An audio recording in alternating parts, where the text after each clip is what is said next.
Hey guys, I wanted to make a video that I feel would be quite funny to do. Back in 2013 I made a video that was titled The 10 Rules of Jurassic Park. It was my attempt as a fan to try and, put out there what I believed were the rules that existed in all the Jurassic Park films and that should exist in the fourth one. Because when I made the video, it was when Jurassic Park 4 was just announced to go into pre-production. So I thought, I'll try and pip the post and do this before anyone else. It was a kind of cocky thing to do because really there are no rules in movies because of imagination. You can take it anywhere. For example, I never would have believed that in the fourth Jurassic Park film I would see or accept someone riding a motorcycle alongside a group of raptors, or a raptor riding a T-Rex while it fights another giant theropod. But I do. I watched it, loved it. But the time I made this video, I was sort of kind of in a different mindset.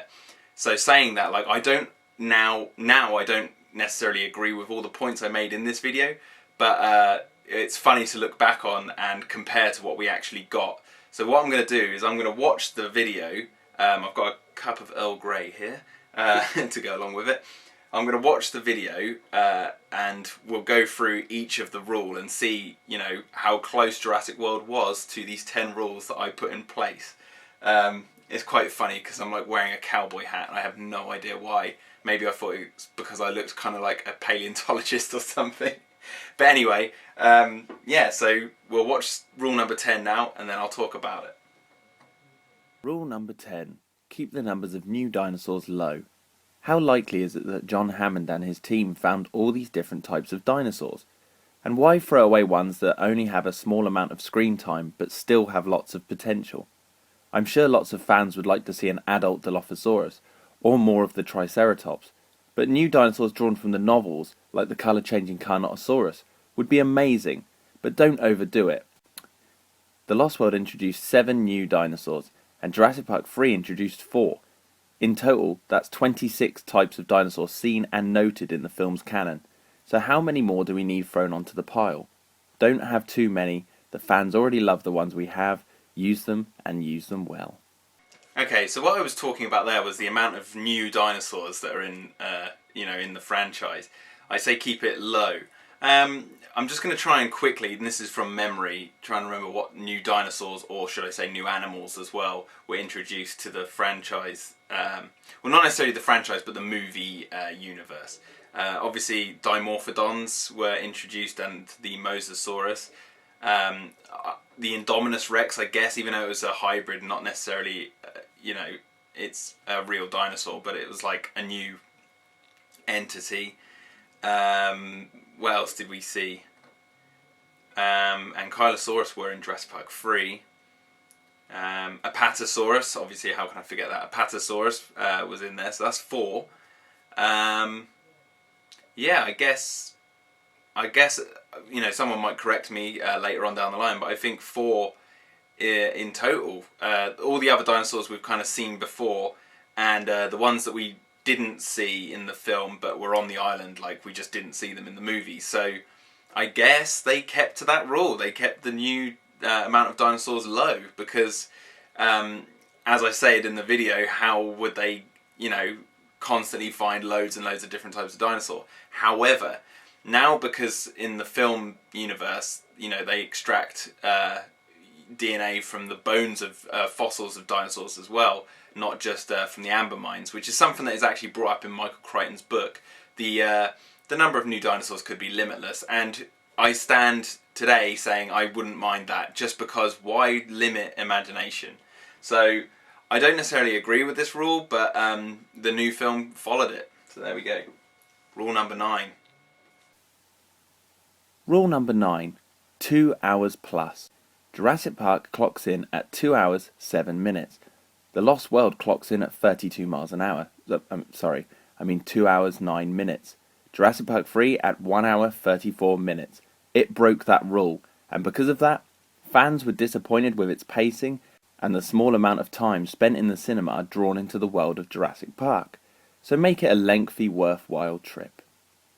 Okay, so this is a short one. We all know Jurassic World was 2 hours long. I think it was 2 hours with the credits, but that was longer than Jurassic Park 3 by a mile, and it was a pretty satisfying length. For me personally, I like the length of Jurassic World. It's nice to go to the cinema and watch a good 2-hour film and come out. Like it didn't feel bloated, and it didn't feel like we had too much left out.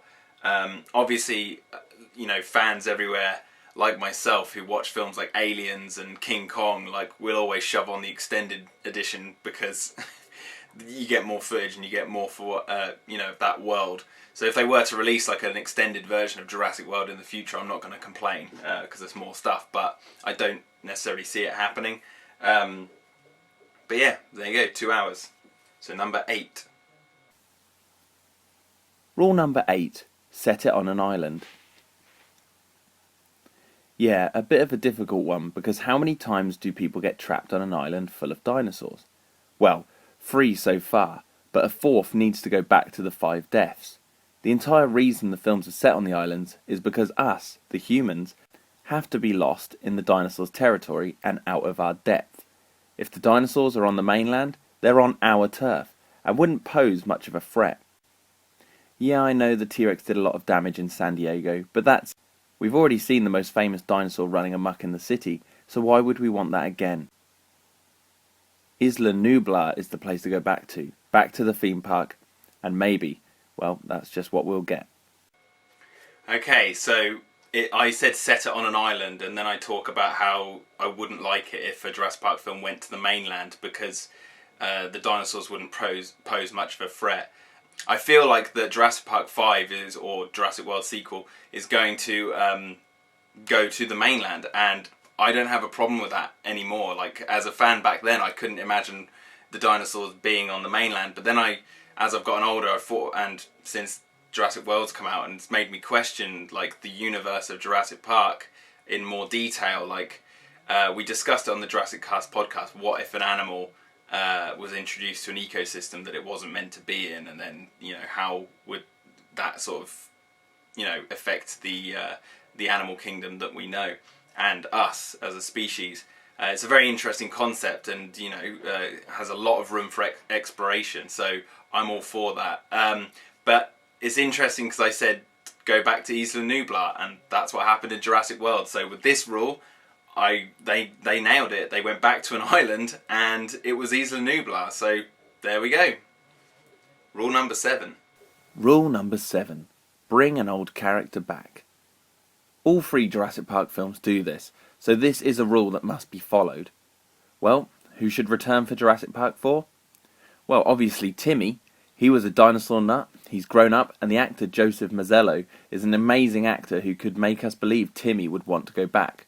But, who knows? I also wonder what happened to Lewis Dodson. I wonder what he's doing these days. Well, ignoring that last little bit, for those of you who know the backstory, I won't go into it. And obviously Jurassic World didn't have Timmy in it. Joseph Mazzello's character, which, I still would like to see him return, why not? But they did bring back Wu. Wu was one of the old characters they brought back in Jurassic World. And, if you count the T-Rex from the first film, she's back in the new, in Jurassic World. Mr. DNA makes an appearance, John Hammond does as a statue, and Ian Malcolm does on the back of a book. But in terms of like actual humans who are back, Wu is the prominent one. So they actually kept to that rule as well. So there we go. Rule number 6. Rule number 6. Use CGI only when necessary. I'm sure this is a rule that won't be broken, but seriously, modern cinema uses a lot of CGI when it is unneeded. Always use the animatronics. They look spectacular, and only when they fail to do their jobs after multiple trials, go for CGI. This one's interesting to talk about. Back then, as I said in the video, I was of the mindset that I wanted the new film to have loads of animatronics and then use CGI only when necessary. So if the animatronic couldn't perform a certain move, then maybe CGI would be the answer. But Jurassic World sort of proved to me, not just Jurassic World, but it showed me that you don't necessarily need animatronics to tell a good Jurassic Park story. And the effect of an animatronic versus CGI is such a stupid argument to have anyway, in my opinion. It's like one of those things where I don't necessarily care where the effect of the animal came from, because as I've gotten older, I care more about the sort of world building and the storytelling, and mainly because I'm not a CGI artist and I'm not an animatronic operator or builder or anything like that. Like those talents and skills lie with people who know much more about the craft than I do. And so I've sort of had a newfound respect for both art. So when I see something on screen, whether it's animatronic or CGI, I don't necessarily mind what it is, as long as it's kind of used well. And I think the CGI in Jurassic World was used very well. Obviously, no film is perfect, so some shots don't look as good as others in some cases. But I really feel like they pushed the bar to a new level in terms of like where we'd come since 1993. Like Jurassic Park back in the day showed us that CGI was possible as a useful tool to like bring characters to life. But Jurassic World showed us like sort of where we've come and the sort of limitless possibilities with it. Like by bringing an entire theme park on an island to life and making it kind of photorealistic is incredible. I know a lot of people I've seen online complain about how like the raptor heads in the harnesses are done with CGI, not an animatronic, when that's probably a perfect scene to use an animatronic. And the Jack of 2013 would probably agree, but the Jack of 2015 was blown away by the fact that we had a shot of a raptor strapped down in broad daylight that was done with CGI that looked so convincing. To me, like other people have said they can tell the effect right off the bat and they're not convinced. But to me, obviously, I know it's CGI. Just like if it was an animatronic, I would know it's an animatronic. So I don't understand where the difference is anymore between, people who like prefer one over the other. Like, so this is a bit of an interesting topic to talk about. But I would say that the rule here was broken by Jurassic World, but I wasn't upset by it. So there we go. That's my answer for that. So rule number 5. Just gonna have a sip of tea first. Rule number 5. Rule number 5. No stupidity. The Lost World has a scene where a kid kills a raptor by doing gymnastics. Okay, that's stupid. Hearing a telephone plain as day in the belly of a Spinosaurus and having characters fish through shit to find the phone is stupid. Having the awesome climax of the film being interrupted by Barney the dinosaur is, well, it's stupid. Think twice. Don't worry, I've left another stupid example for later. Okay, so I still kind of agree with a lot of these points. Admittedly, I love The Lost World to no end, but killing a raptor with gymnastics is kind of stupid and pushing the bar a little bit too far in terms of believability. Jurassic Park 3, I've always been annoyed by the fact that you could hear the phone in the Spinosaurus' stomach so clearly, and the final climax of the Spinosaurus attacking the boat being interrupted several times by Barney the dinosaur, because it just takes you out of the tension right off the bat. I'll stay with that, and obviously the Alan talking raptor sequence I still think is very stupid.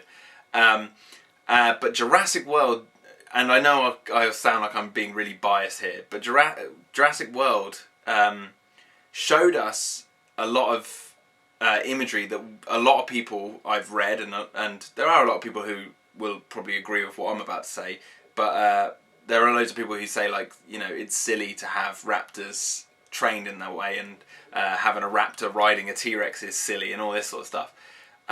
But for me, as a Jurassic Park fan, I watched Jurassic World and I was convinced by what I was seeing in terms of it. I believed these events happened in the Jurassic Park universe, so I was sold by the fact that there was a guy riding a motorcycle as part of a raptor pack, and the raptor T-Rex Indominus Mosasaurus fight, as over the top and ridiculous as it is, I was sold by it, and for me that's perfect filmmaking. I put it sort of in the same league as Aliens in terms of like having Ripley don the power loader to fight the Queen and get her out of an airlock. Like the entire film of Aliens builds up to this epic fight at the end, And why the epic fight works is because you have this build-up that sort of gets you, puts on layers thicker and thicker and thicker until like you get there, and then you're like, yes, this is awesome. And that happens in Aliens for me, and I feel like it happens in Jurassic World as well. So I don't really think there's any silliness in Jurassic World that takes me out of the movie. That's what I'm trying to say. Like the gymnastic scene does, or the talking raptor, etc. So there we go. So I feel like it didn't break this rule, and I'm glad of it. But there will be people now in the comment section going, man, that's stupid, no. Rule number 4. Rule number 4. Introduce the main large predator 1 hour in. Jurassic Park and The Lost World both introduced the T-Rex around the hour mark. Plenty of character and tension build-up in the first hour before the shit hits the fan. Jurassic Park 3 broke this rule by having the Spinosaurus show up at around the 20-minute mark. Now I understand they wanted to be different and break the JP tradition, but all the fear and excitement for it is lost, and your pacing is off. Okay, so Jurassic World kind of broke this rule. They introduced the Indominus at around the 35-40 minute mark, which is not, an hour in like Jurassic Park and The Lost World. I don't necessarily agree with this rule anymore, not because of Jurassic World. I feel like because Jurassic Park 3, I've been thinking about it more since this video was made. And I feel like the creative decision was made to have the Spinosaurus an unstoppable force, so like when they land on the island, it's instantly there, and then it literally follows them across the island right off the bat, and that was to show how sort of menacing it was. And that doesn't necessarily work in terms of what it does in the film in my books, but if someone was to ask me, was the Spinosaurus an unstoppable force as soon as they landed on the island, I'd say yes. To me, there's no tension there, which is why I, didn't like it at the time, and I still have mixed feelings about it. But Jurassic World, I feel like because it was built around the fact that the Indominus was meant to be loose on the island for most of the movie, that having it escape around the 40-minute mark works. So even though it breaks this rule, I wasn't too disappointed with it at all, because the Indominus breakout sequence was very tense. And still is for a lot of people, despite it not happening around the hour mark. And that's kind of a silly rule anyway, because if you make something well, you could have had the Indominus breakout happen in the first 5 minutes if you made it right, you know what I mean? So, there we go. Rule number 3. Rule number 3. Be intelligent and ahead of your audience. I remember being 12 and watching Jurassic Park 3 and thinking this is quite predictable, as it was just a rescue mission gone wrong. There was no moral subplot that was abundant in the first 2 films. Jurassic Park being about control and whether or not it's moral to bring something back from the dead, and The Lost World was about parenthood and adaptability. Jurassic Park 3 lacked the sense that it was an intelligent blockbuster. Now I've heard the writers of Rise of the Planet of the Apes have penned the script, and that film was an intelligent blockbuster. So I expect this rule is being followed for Jurassic Park 4. But it is very easy to slip into another boring monster movie that JP and The Lost World were not. It's funny that last point I make there, because the Indominus Rex is a monster, so Jurassic World could technically be considered a monster movie. If you look at it on a genetic level, then all the dinosaurs mixed with animals are technically not real dinosaurs, so they are, by definition, monsters, genetic monsters, as Alan Grant would put it. But for me, Jurassic World felt very much like a Jurassic Park movie, so I feel like that they, weren't a monster movie. But also being intelligent and ahead of your audience, obviously people who are not children are going to be sitting there going, I know who's going to live and who's probably going to die, and I know the dinosaurs are going to escape, and you know all these beats. But I feel like that there's a lot of subtext in Jurassic World that you can go back and revisit and see something new each time. For example, I think it was Jack de la Mare pointed this out in one of their podcasts over at JurassicWorld.org. He said that he likes seeing when Claire walks through all the holograms of the dinosaurs, because it added a layer to her character, that she doesn't care about the dinosaurs. She just sees them as assets and just things that, like, you know, make profit for the park because she's so job obsessed, which is true. So I feel like that, you know, that is an intelligent thing to write in a movie, because it's like, you know, some people might guess that right off the bat, but children who the film's not necessarily aimed at children. Jurassic Park have always been family movies, so the parents might be sitting there going, "Ha, she walked through the hologram, you know, because she doesn't care about dinosaurs," but the kids won't get that until they're probably a bit older, or if the parents explain it to them. So I do feel like that's one example, mind you, but I do feel like Jurassic World is an intelligent blockbuster, and at times can be ahead of its audience. So there we go. Rule number 2. Shooting a dinosaur gets you killed. So, okay, this is an unspoken rule of the Jurassic Park film series, and it's kind of a theory that I've made from observations in the films themselves. But hear me out. So, Muldoon goes to shoot a raptor and dies. Cooper, Nash and Udensky shoot at the Spinosaurus and all die. Eddie Carr tries to shoot a Stegosaurus and a Tyrannosaurus and dies. Don't shoot a dinosaur. Weapons that are allowed are tasers, seen in Jurassic Park and the Lost World. They can keep you safe. Tranquilizers, used by Roland Tembo and Sarah Harding, both on the Bull T-Rex. They keep you safe. And Alan Grant shoots a flare gun at the Spinosaurus. Flare guns keep you safe. Grant is the only character who can shoot a dinosaur and can live. However, shooting dinosaurs in general, no. And besides, who wants to see Jurassic Park turn into Turok? Not me. I'd rather see a Turok film. Note that Roland Tembo goes to shoot the female T-Rex with his elephant gun, only to realise Nick Van Owen removed the bullets, thus saving Roland's life. Call me crazy, but this is a weird rule and shouldn't be broken in Jurassic Park. So this was the strangest rule on this list so far, I have to admit. Shooting a dinosaur gets you killed. And I note that the only person who's ever shot at a dinosaur and lived is Alan Grant. He's the protagonist as well, so he kind of gets away with it. Jurassic World, I would say, and I'm going by memory here, I think it does keep to this rule. You know, Owen shoots at the Indominus and lives, but the Indominus technically is not a dinosaur, I guess. It's a hybrid. But also he's the protagonist, like Grant.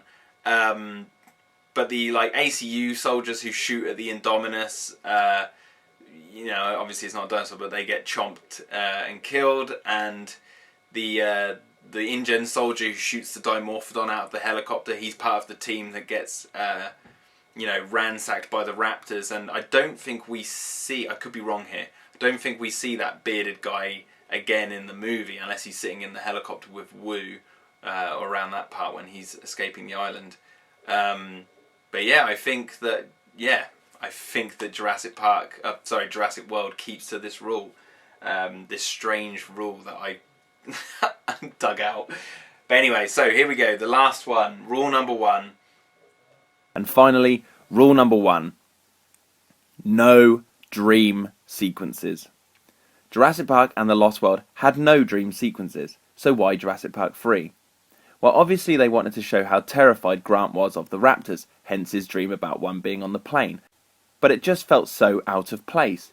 Not to mention, it shows the main antagonist of the franchise talking, and it's the new design, which Grant had never seen before. This is stupid. See Rule 5 again. Jurassic Park 4 can have no dream sequences. So yeah, I think we'll all agree Jurassic World didn't have any dream sequences, so it kept that rule perfectly. So there we go. This is a bit of a lengthy video, but I thought it'd be interesting to do. I hope you guys enjoyed it. If you've got any rules that you think Jurassic Park 5 should follow, I guess, put them in the comments.